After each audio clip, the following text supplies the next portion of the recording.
This is your 2020 Kia Sorento. I'm in the top trim SX. Let's go Quirks, Perks, and Irks. A quirk right off the bat is there are 16 different bulbs up front, and I will count them out for you. 1, 2, 3, 4, 5, 6, 7, 8. These are your quad fog lights. These are your headlights, and it's weird and peculiar that Kia chose to go with 3 different bulbs for headlights when most manufacturers use 1.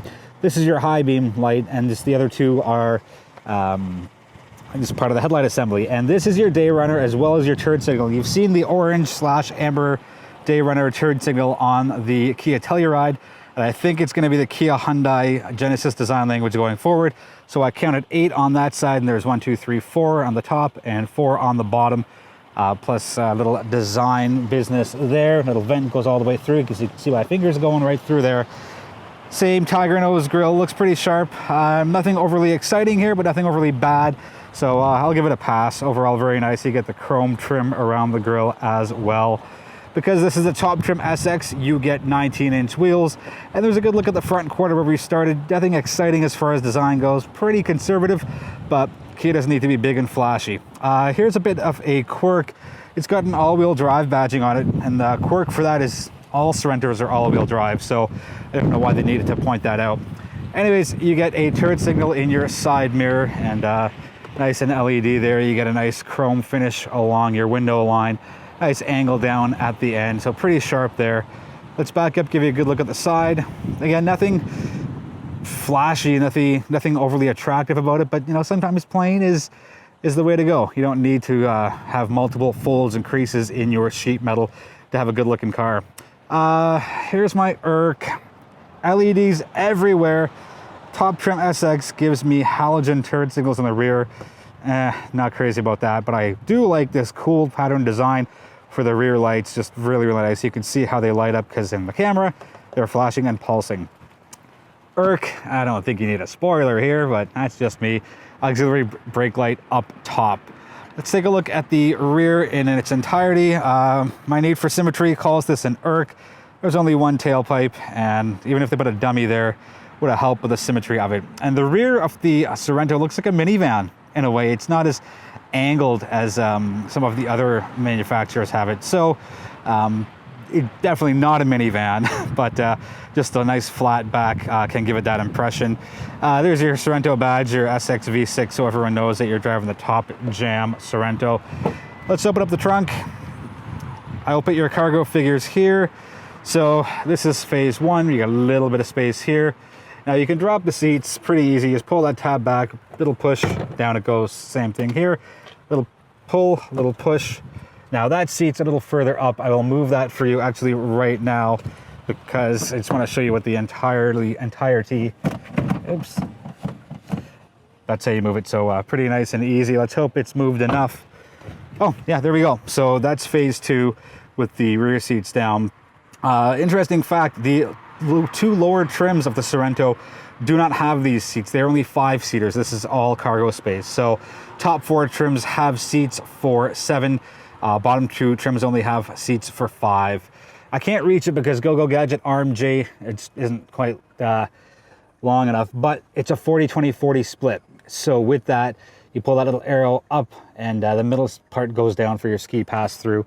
And to get the other seats down, it's nice and easy. You pull the one on your left and these 2, the 40 and 20 go down. And you pull the one on the right and the other 40 goes down. And that's a nice soft fall. Right, it's nothing super hard, super fast. So it's nice and gentle and I like that. That didn't go down all the way. Can I reach it? You know what, it's my review, so I'm gonna do whatever I want to. There we go. All right, so that's what all of your cargo space looks like. And that's gonna wrap up the inside. Very, very spacious and, you know, nice conservative looks. Doesn't need to be flashy, and I like that about Kia. So let's close her up. Nice one-touch button. As we close it, as the beep sounds, but let's end off here. Be right back with a look at the inside of the 2020 Sorento. Let's take a look at the middle row of seats to start off in the 2020 Sorento. So the seat bottoms slide forwards and backwards, and the seat backs go forwards and backwards. So that side of the seat is all the way up and all the way forward, and the driver's side of the seat is all the way back and all the way tilted back. So you can see just how much space there is And you know, I can't guarantee it's going to make everybody comfortable, but it's going to make a lot of people comfortable if you are in the second row of seats in the Sorento. So there is your armrest, and the reason it's so tilted back like that instead of it being flat is because this part of the seat, as you can see, is really far back. So a couple of cup holders and alternately separation between that passenger and this passenger. So nice and easy as far as tilting these up, just one pull. So I'll lift that up and take a look. Okay, and down we go. So not quite flat full, have you take a look. Pretty close to flat though, so not too bad. So that's what the rear seats look like, the back row, third row, sorry. Not the greatest as far as space goes, but very few manufacturers, if any, have a ton of space. And this is more for small children or pets or, you know, whatever else you want to put in there. I'm going to do something a little different now because I want to go over to the passenger side for the rear seats and show you their quick release options. And there's two of them. One of them's up here. And sorry, I'm going to do that again. Actually going to pull this back a little bit and show you the best way that it works. So one button's down there, one button's up here. So let's say you want this part to go down. So just one touch of a button, one touch of a button. And not only does this part go forward, the whole seat part goes forward as well. So the whole entire mechanism. So let's put that back for now and lock it into place. And I'll show you how the other one works. All right, so that's our starting point right there, push the button. And you can see the whole thing moves, not just one or the other part of it. So I think that's a really cool move by Kia. There's what your rear seats look like from another angle. So we'll leave that as that is. Pull that seat back so it's locked.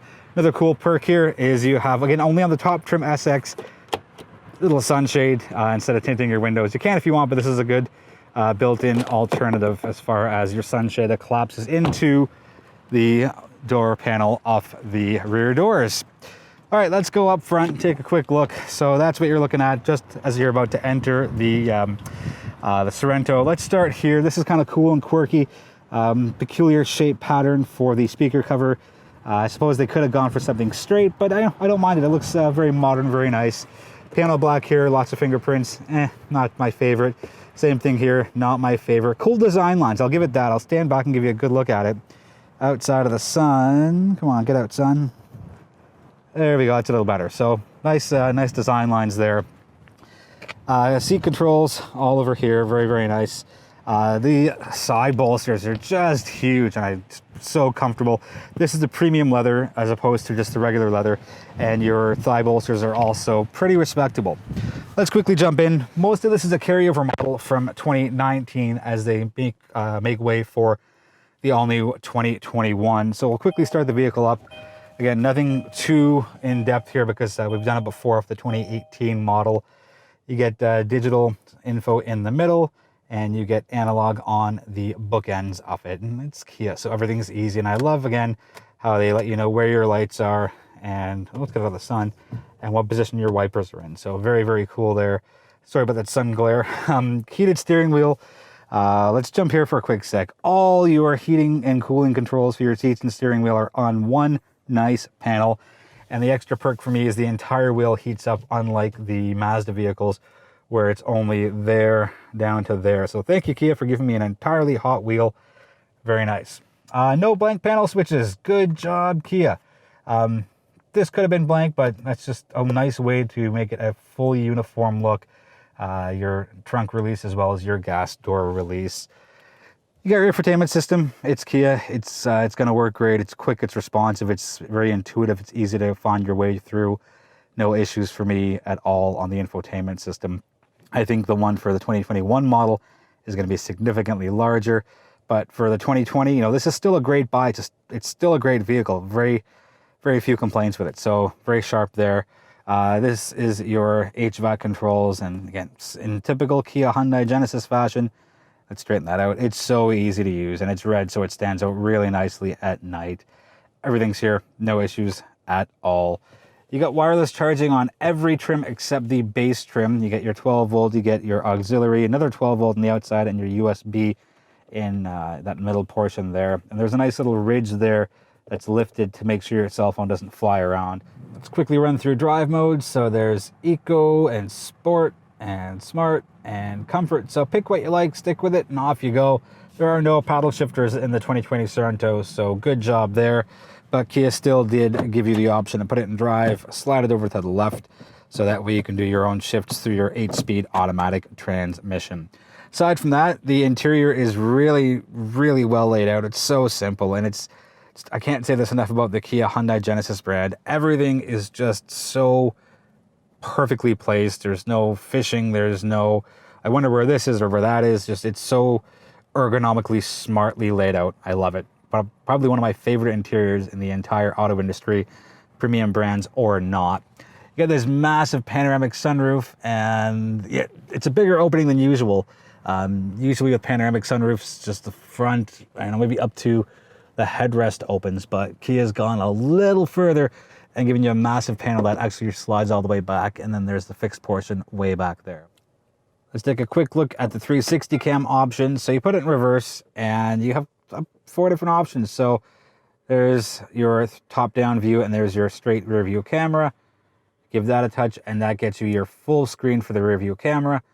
That one gets you, let's take a quick look. That's the driver door, and you can see it's just open a little bit. There's the ground, and now it's closed. So open and close, so you can see exactly what you may or may not be opening your door into, and you push the one beside it, and that takes care of the passenger side door. So very smart, very cool. Well done there, Kia. And just wanted to give you a quick look, and you turn your wheel, and that's how your lines move. And you have the option of knocking that off, but if you're going to use it, I suggest keeping it on, just so you know which way your wheels are pointing as you reverse. Let's do the drive. 2020 Kia Sorento. So out of the 6 trims in total, the 2 entry-level trims get a 2.4 liter engine, and that puts out 185 horsepower and 178 pound-feet of torque through a 6-speed automatic transmission. The other 4, which are the top 4, get Kia's 3.3 liter V6, and that one puts out 290 horsepower, 252 pound-feet of torque, and that is all run through an 8-speed automatic. So having the SX trim for the week, I think the V6 is absolutely the way to go. For a vehicle as big as this, the V6 has absolutely made it very easy to drive.